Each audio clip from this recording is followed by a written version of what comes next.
Fala pessoal, tudo bem com vocês? Nesse vídeo a gente vai falar sobre três fundos imobiliários que eu, no meu ponto de vista, acredito que irão crescer bastante nos próximos meses. Também isso é uma projeção que eu faço para os próximos anos. Isso incluindo valorização das cotas desses fundos imobiliários e também a distribuição de dividendos. Ainda que esse primeiro ponto, que é a valorização dos fundos imobiliários, não seja o carro-chefe que eu ponho na balança quando se quer investir em fundos imobiliários. Bom, o primeiro fundo imobiliário que eu apresento aqui é o HGLG11. É um fundo que trabalha com galpões logísticos. Esse fundo está sendo cotado a quase R$ 159. No entanto, apresenta um dividendo dos últimos 12 meses bastante interessante, pouco mais de 10%. Vocês lembram daqueles dois fundos lá que eu sempre apresento aqui, que é o KNCR11 e o MXRF11? Aqueles fundos imobiliários estão com dividendo, os dois, acima dos 12%. Já o HGLG11 é um fundo imobiliário que está com dividendo de 10% ao ano, mas a gente vai ver aqui que isso pode melhorar com o passar dos anos, principalmente com as projeções de inflação para o futuro. É um fundo imobiliário que está com PVP ali na casa do 1, né? 1,04. Esses fundos imobiliários que a gente vai apresentar aqui eram fundos que já chegaram a ter 1,25, 1,30. Então, no momento, né, levando em consideração que as propostas desses fundos são as mesmas, as políticas são as mesmas, eu considero que os fundos imobiliários que irei apresentar aqui estão bastante descontados. Vamos dar uma olhadinha aqui no portfólio desse fundo imobiliário, o HGLG11. A gente tem a base aqui dos imóveis e terrenos e eu quero chamar a sua atenção, por um momento aqui, para a vacância desses imóveis, desse fundo imobiliário. Quando a gente pega esse primeiro imóvel aqui, ele tem uma vacância até quase que irrelevante, né? De 3,6%. E os demais imóveis, vacância zero, o que é bom.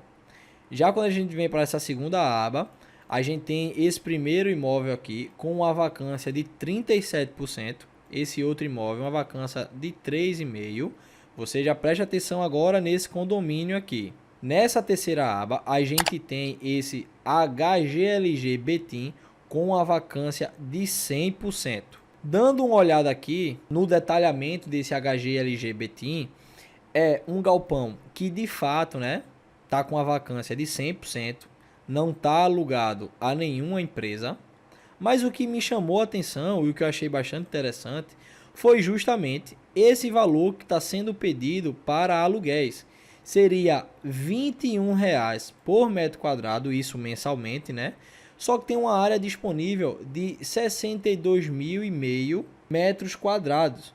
O que daria aproximadamente, fazendo a conta rápida aqui, R$ 1.300.000 aí, mais ou menos por mês. Se a gente considera que esses galpões, a gente pode justificar a vacância deles, justamente porque muitos desses galpões são alugados a empresas do varejo, como por exemplo, Açaí, Varejo, Magalu, Lojas Renner, entre outras lojas desse segmento, e a gente sabe que muitas dessas lojas foram afetadas, né, estão sendo afetadas ainda, a verdade é essa, pela inflação. Muitas delas tiveram que reincidir contrato, acabar com aluguéis de galpões. Então tudo isso a gente coloca na balança e vê que esse fundo imobiliário tem uma margem para aumentar a sua receita mensal. É claro que 1.300.000 significa pouco com relação ao patrimônio do FII, mas isso numa receita mensal, a gente está falando de apenas um galpão, isso pode impactar bastante nos rendimentos desse fundo imobiliário, consequentemente dos seus investidores. Voltando aqui para a aba dos imóveis, a gente vê também o HGLG Itupeva com a vacância de 26%. Outros imóveis aqui agora com a vacância de 23%. Um outro, esse Tectal com a vacância de quase 45%. O Washington Luiz, uma vacância de 26%. Aqui nenhum imóvel tem vacância. Mas o que eu quero chamar a atenção para você aqui agora é o seguinte. esse fundo imobiliário HGLG11, ele tem uma margem, certo? Para aumentar a sua receita líquida mês após mês e com isso fazer novos investimentos ou decidir distribuir aos investidores em forma de dividendo. Por isso, eu considero que esse fundo aqui, de verdade, eu considero de verdade mesmo, que esse fundo ele tem um potencial incrível para crescer ao passar dos anos. Primeiro, justamente por essa vacância que ele pode ganhar mais dinheiro com isso, com a baixa da inflação, vai ficar muito mais fácil esse fundo imobiliário construir novos galpões, né, fazer novos imóveis e ganhar dinheiro com novos aluguéis. Agora imagine você, né, se nessas condições esse fundo imobiliário já está pagando mais de 10%, imagine como isso pode ficar daqui a 1 ano e meio, 2 anos ou até 3 anos. Isso é para você refletir, tá? Não é nenhuma recomendação comprar esse fundo imobiliário HGLG11, mas coloque aí nos seus pensamentos, né, cogitar e estudar sobre esse fundo e pensar melhor nele. Outro fundo imobiliário é o XPLG11, diferentemente do HGLG11, esse fundo imobiliário tá com dividend yield abaixo dos 10%, tá quase cravado em 8%. Tem uma cota interessante de R$ 108,00, o que nos dá um PVP abaixo do 1, tá 0,96. Como eu já falei, isso era um fundo imobiliário antes da pandemia que tinha um PVP bem acima do 1. Por isso, pessoal, levando em consideração que permanece com as mesmas políticas, com as mesmas práticas de investimentos, eu considero que esteja barato com relação ao que já foi antes da pandemia. E agora, naquele mesmo esquema, a gente também percebe que tem imóveis aqui com vacância. Nesse aqui é 11%, nesse outro imóvel 38%, nessa aba nenhuma, nessa aba aqui uma vacância pequena, né, de 1%. Já nessa outra aba, 16% de vacância. E um outro fato que eu considero em particular esse fundo imobiliário aqui interessante é que o vencimento do contrato, na maioria dos casos aqui, 76%, tem vencimento acima dos 36 meses. Então pense aí agora, ó. O fundo imobiliário ele vai ter pelo menos aí uns 3 anos de garantia, a menos que aconteça alguma tragédia, né, reincida algum contrato com as empresas locatárias, mas você tem aí uma margem de 3 anos para esse fundo imobiliário trabalhar em cima dessa receita. É o que acontece muitas vezes com as empresas de energia elétrica. Fazem contratos de longo prazo, então fica muito interessante você trabalhar em cima daquele prazo para fazer novos investimentos, aumentar também o seu patrimônio. Sem falar que esse fundo imobiliário aqui pode, da mesma forma que o HGLG11, lucrar bastante com a baixa da inflação para fazer novos financiamentos e produzir novos galpões para aluguéis e obter rentabilidade com isso. E o que eu acho interessante também, isso é a notícia de ontem, tá? XPLG anuncia dividendo recorde e lucro mensal supera os 20 milhões. Pegando a tabela aqui, ó, dos proventos do XPLG11, você realmente percebe que teve um acréscimo bem ínfimo, tá? Saiu dos 74 centavos para 75. Já tinha saído dos 72 para os 74 e a projeção, pessoal, é que a inflação baixe e esses fundos imobiliários do segmento de tijolos comecem a decolar e distribuir melhores proventos aos seus acionistas.